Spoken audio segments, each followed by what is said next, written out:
لک الحمد یا اللہ الصلاۃ والسلام علیک یا رسول اللہ اما بعد۔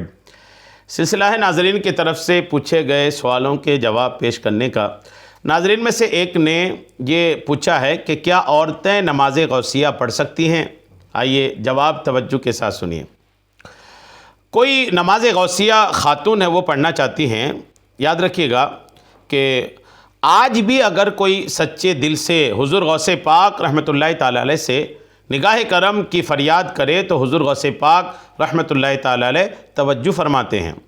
حضور غوث پاک رحمۃ اللہ تعالی علیہ فرماتے ہیں، جس نے کسی مصیبت میں مجھ سے فریاد کی وہ مصیبت جاتی رہے، جس نے کسی سختی میں میرا نام پکارا وہ سختی دور ہو گئی، جو میرے وسیلے سے اللہ پاک کی بارگاہ میں اپنی حاجت پیش کرے وہ حاجت پوری ہوگی۔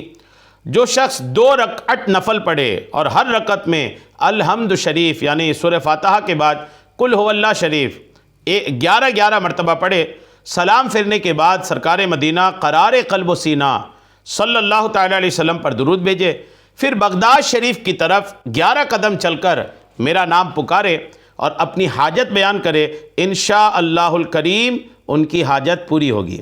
یہ جو نماز 2 رکعت میں نے عرض کیا نا، یہ 2 رکعت نماز اپنی حاجتوں کو پوری کرنے کے لیے یا کوئی مشکل دور کرنے کے لیے یہ نماز غوثیہ پڑھی جاتی ہیں، اور بڑی مقبول نماز ہے، مجرب نماز ہے کہ اولیاء کرام کے معمول میں شامل نماز ہے، جو الحمدللہ اس کی برکتیں برسہا برس سے لوگ حاصل کر رہے ہیں۔ اب کوئی خاتون اگر پڑھنا چاہیں تو پڑھ سکتی کہ نہیں؟ یاد رکھیے گا بلا شبہ جس طرح مرد حضرات نماز غوثیہ پڑھ سکتے ہیں، یوں ہی عورتیں بھی خواتین بھی نماز غوثیہ پڑھ سکتی ہیں۔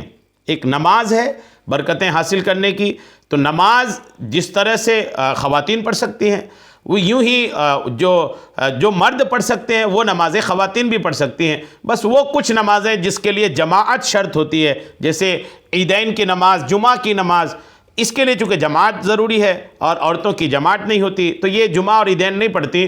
باقی ایسی نمازیں جس میں جماعت کی حاجت نہیں ہوتی، ان نمازوں میں ساری نمازیں خواتین بھی چاہیں تو بلا جھجک پڑھ سکتی ہیں۔ تو نماز غوثیہ خواتین بھی پڑھ سکتی ہیں، بس یاد رہے کہ نماز غوثیہ پاکی کے دنوں میں پڑھنا ہے، اور 11ویں شریف کا مہینہ ہے تو بھی پڑھ سکتے ہیں۔ 11ویں شریف کے مہینے کے علاوہ بھی سال بھر میں کبھی بھی آپ پڑھنا چاہیں تو نماز غوثیہ پڑھ سکتی ہیں، عورتیں بھی پڑھ سکتی ہیں۔ یاد رکھیے گا کہ نماز غوثیہ میں آپ نے یہ سنا کہ نماز پڑھنے کے بعد 11 قدم آپ کو بغداد شریف کی طرف چلنا ہے۔ اب یہ بغداد شریف کس طرف ہے؟ آپ مجھے اگر ہند و پاک میں سن رہے ہیں، ہندوستان میں سن رہے ہیں، بنگلہ دیش میں سن رہے ہیں یا پاکستان میں سن رہے ہیں تو یاد رکھیے گا ہند و پاک اور بنگلہ دیش سے اگر آپ بغداد کی دشا معلوم کریں، بغداد کی ڈائریکشن معلوم کریں تو یاد رکھیں کہ پچھم اور اتر کے تقریباً بیچوں بیچ، پچھم اور اتر کے بیچوں بیچ، یاد رکھیے گا پچھم اور اتر ان کے بیچ کا جو حصہ ہے نا، ہند و پاک اور بنگلہ دیش سے اس طرف بغداد شریف ہے۔ یہ میں نے دشا عرض کر دیا اس لیے کہ اگر کوئی نماز غوثیہ پڑھیں اور پھر وہ بغداد شریف کی طرف چلنا چاہیں تو کس طرف چلیں وہ میں نے عرض کر دیا ہے۔ انشاءاللہ اس نماز کو آپ پڑھیں، اس کی برکتیں انشاءاللہ آپ کو حاصل ہوگی۔ اللہ کریم ہم سب کو اس نماز کی خوب برکتیں عطا فرمائے، آمین بجاہ النبی الامین صلی اللہ تعالی علیہ وسلم۔